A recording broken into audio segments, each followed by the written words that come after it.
Hello friends, माझं नाव मयुरेश. तर आज आपण बघणार आहोत की HP लेझर 136 NW चा आपण आज पासवर्ड मिळवणार आहोत. तर चला बघूया.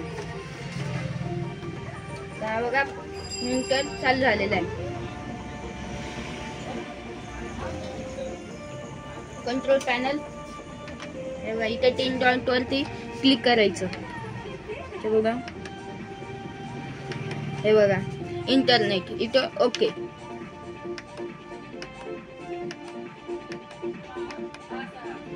हे बघा इथे 4 नंबर नेटवर्क. बघा आता आपण प्रिंट देणार आहोत.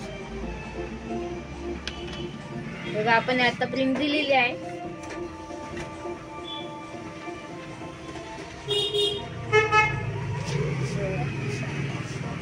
याचा पासवर्ड असतो नेटवर्क की.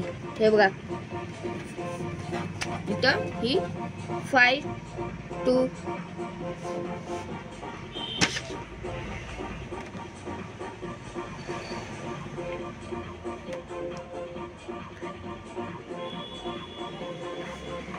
हा व्हिडिओ आवडला असेल लाईक आणि शेअर करा. थँक्यू.